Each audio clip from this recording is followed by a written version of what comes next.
Okay, guys, so it is the 19th of June, nearly 6 o'clock, and I am so tired. I was just editing two videos, and I'll show in the process. I made it faster, I made it streamlined, so I'm always improving just a little bit, which is always the plan.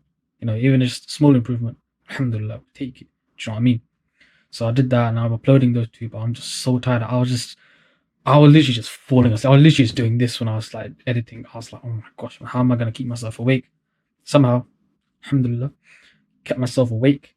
And now today I'm just gonna go quickly just try and do my shoulders, arms. Yeah, shoulders, arms, and chest. Just do them, and then tomorrow will be legs. But I want to say a few things, but I don't know. Maybe I'll talk about the end. It just makes more sense that way.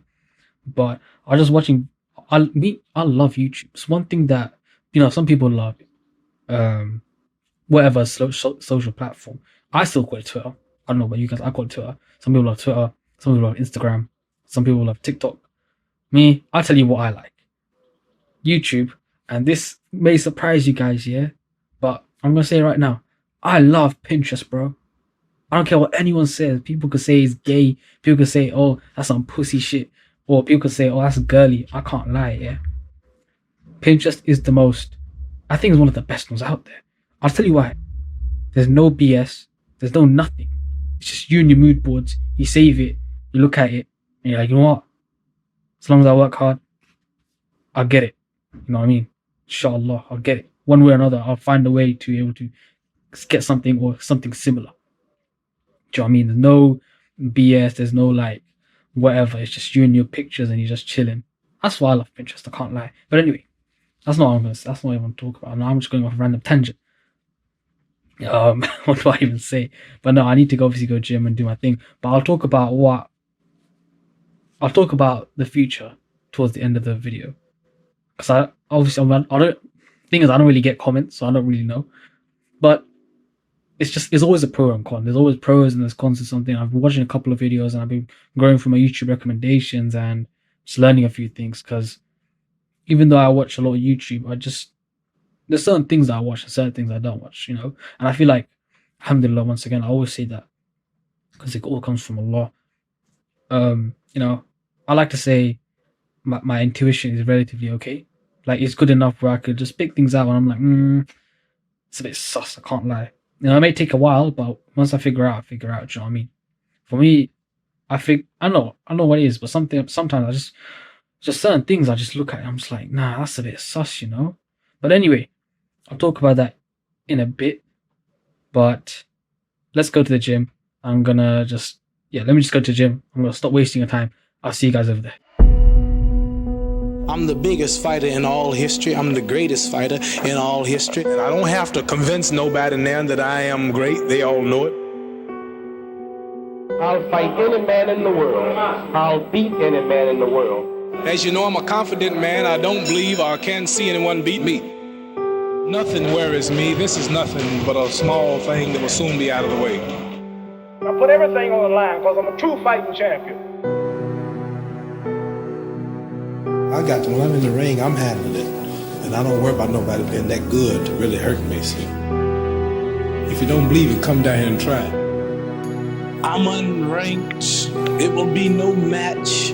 Oh, I'm so glad. I'm gonna make all of them shut their mouths. All of my critics, I told you all that I was the greatest of all time. I'm still the greatest of all time. I'm gonna float like a butterfly and sting like a bee. His hands can't hit what his eyes can't see. Nothing can stop me. As you know, I've been under all type controversy, all kind of pressures. But look at my face. I'm the original champion, a veteran of 186 fights, not a scratch. Two-time United States Golden Glove champion, two-time United States National AAU champion, World Olympic champion, 13 rounds out of predicted when my men are fall. He who is not courageous enough to take risk will accomplish nothing in life. I'm a risk taker. Tell all of the people out there who betting on Sonny that all of them are gonna lose their money and get to the fight early because I might get him in one. All of you chumps are gonna bow when I whoop him. All of you. I know you got him. I know you got him picked, but the man's in trouble. I'm gonna show you how great I am. But I'm at such a high level until I don't think like you. I'm not like you. They just don't want to admit I'm as good as I am.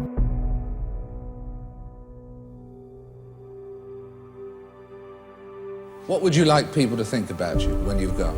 I'd like for them to say he took a few cups of love. He took 1 tablespoon of patience, 1 teaspoon of generosity, 1 pint of kindness. He took 1 quart of laughter, 1 pinch of concern, and then he mixed willingness with happiness. He added lots of faith, and he stirred it up well. Then he spread it over a span of a lifetime, and he served it to each and every deserving person he met. Muhammad Ali, thank you very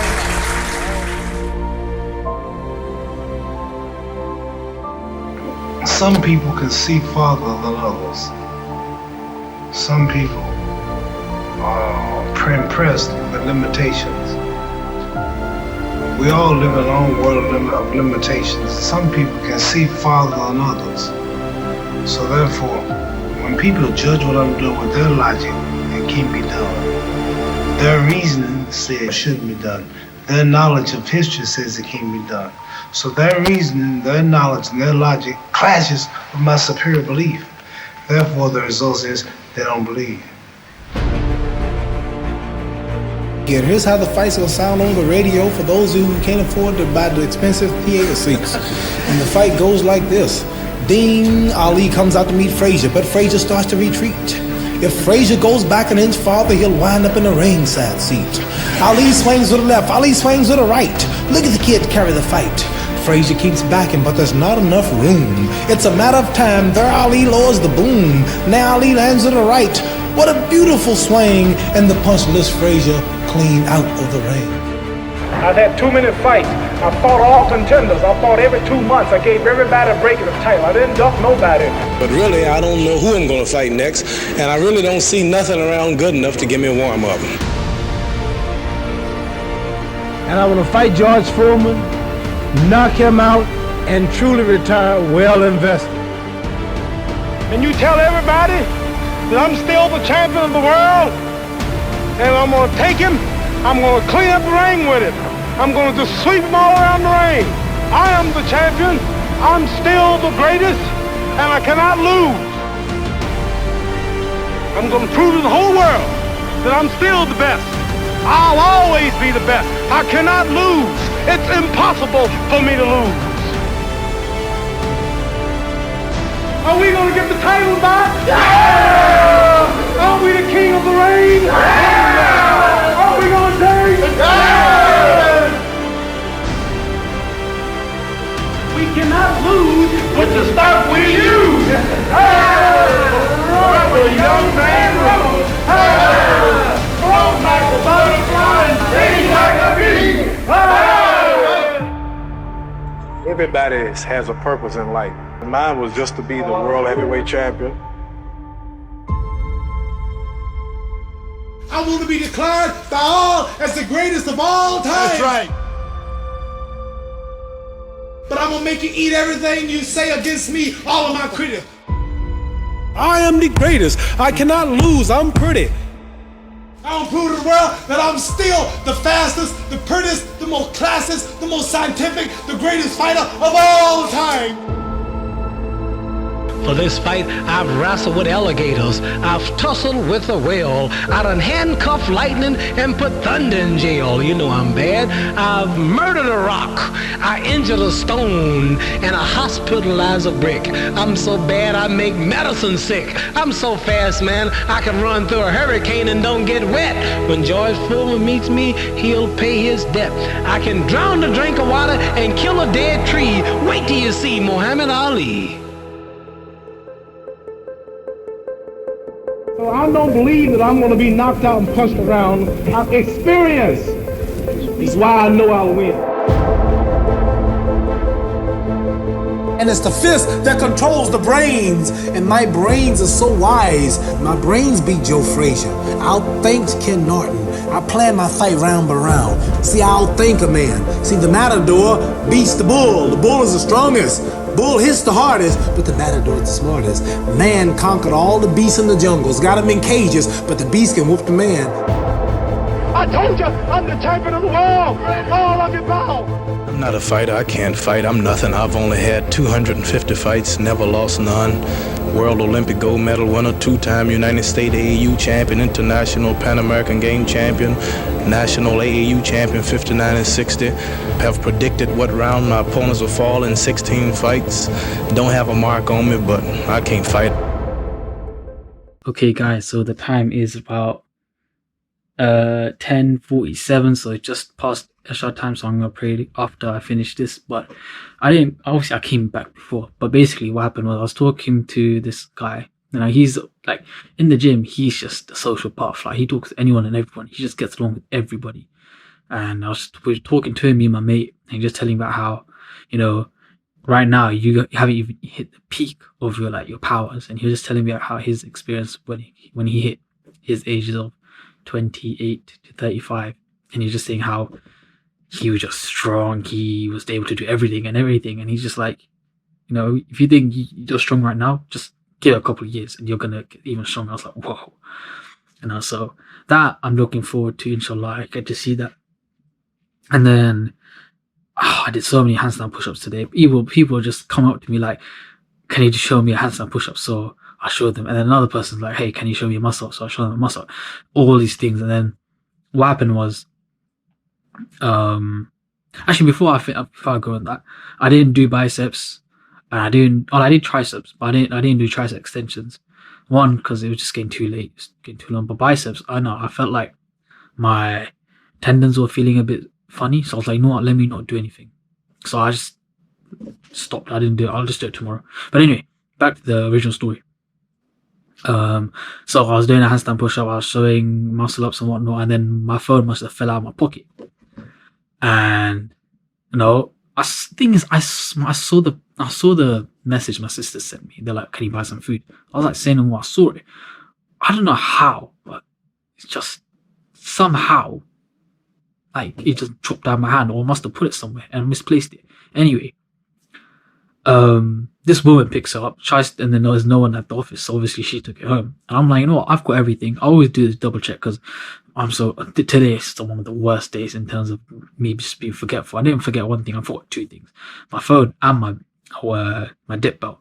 I know, right?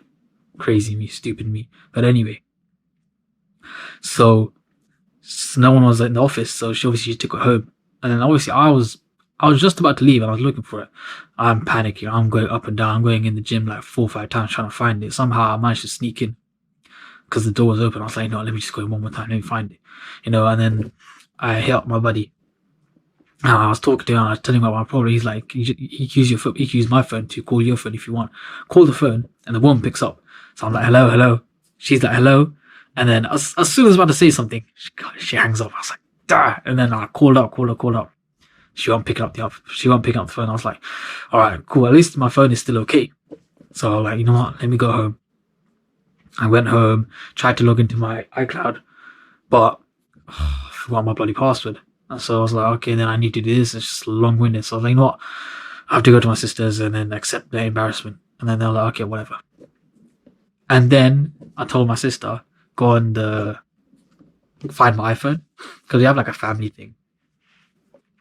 And so she clicks on the play the sound button, and then I think, it showed that someone put it on charge. So clearly my phone is alive. And then they called up my sister, and they're like, oh, I have your phone, by the way. You need to come to this area, which is like 20 minutes away from us. So anyway, we go, pick up the phone. I was like, you know what? Let me give £10 as like as generosity, a kindness. She didn't take it. So I came home, and I just like, joyous, yeah. Even though, like, if this was to happen to me like a year ago, I would have been mad. I would have been like, oh my days, I'd have been like panicking. But because of like me praying, me getting closer to Allah, and like me just like, having that personal connection, that unique connection that only me and him have. Obviously, first time I made dua, I was like, please keep my phone intact, But it just, it's like, I just, like the lesson I learned from it, because there's always a lesson to everything. Every situation has an opportunity. You could be mad and angry and sad about it, which is fine, but there's always something to learn from the opportunity. And what I learned from it was like, you gotta exhaust every single possible option if you want to get X particular thing. So whatever that X is for you, wherever it could be, you know, you can replace X with whatever. You know, obviously keep making dua for it, keep doing what you need to do, but you gotta exhaust every possible situation, every possible thing that you have. You gotta exhaust it. You know, I was talking to you. Also, when I was trying to find my phone, with my buddy in the gym, he's like, well, let's just try and exhaust every single possible option. And then it hit me there. I was like, so if I want to achieve whatever I need to achieve, I need to exhaust every single possible option. And then obviously the result, thing is, Allah already knew the result of this situation. It's like, you're going to get your phone back. But it's mad. It's like, even from small situations like this, it's like, alhamdulillah. You know what I'm saying? So, you know, learn a new lesson. Got to exhaust every single possible option, every single possible situation. Maybe not situation, but got to exhaust every single possible option that you can, that you know, until you can get what you want. And the rest, you know, it's up to Allah. As long as you keep making dua for it, you know, you will, or you should get it. But yeah, and another thing that I learned from that experience was, you know, don't believe online. You know, people be saying online, oh, you know, humans are evil, humans are this, humans are that, humans are that. Whereas, like, if you just step outside for a minute or a bit longer, you know, you realize, you know what, online is literally just online. Obviously, online and real life has a lot of parallels, a lot of similarities, and a lot of overlap. But for the most part, like, if someone was a basement dweller, you know, and he lost his phone the way I did, and he was just chronically online, you know, looking at all sorts of content, like, you know, from red pill to this pill to that pill to, you know, freaking whatever pill you could think of, and, you know, whatever crap that's out there, yeah. I don't think that he would have got his phone back, or he would have, like, gone crazy, you know. But as someone who tries to balance his online life with real life, it was like, well, you know what I mean? So, you know, humans are alright, you know, stop being nihilistic, stop being pessimistic, and, you know, people think good of people. I think that's the lesson, yeah. Think good of people, because if you don't think good of people, then it's only your loss at the end of the day. You know, if you don't think good of people, you know, at the end of the day, it's like, that's you shaping your reality. Because, and I think of, even though, look, we're messy and we're this and that, for the most part, I like to say, the majority of people you meet, you know, in real life, by the way, are good people. You know, and so, you know, I'm going to just say it before I ramble on too much, is just step outside for a little bit, touch some grass, and like, comment, subscribe, do all the YouTube algorithm stuff, and take care and peace, guys. Think one of that. Do you know what they call me? Missy Fitty? Nah, they say you're triple B. Big bunda boy. I've got this recorded. No! No! Fuck! That's bullshit right there. I'm gonna edit it out, you know that. Nah, that's gonna be the funny one time. Nah!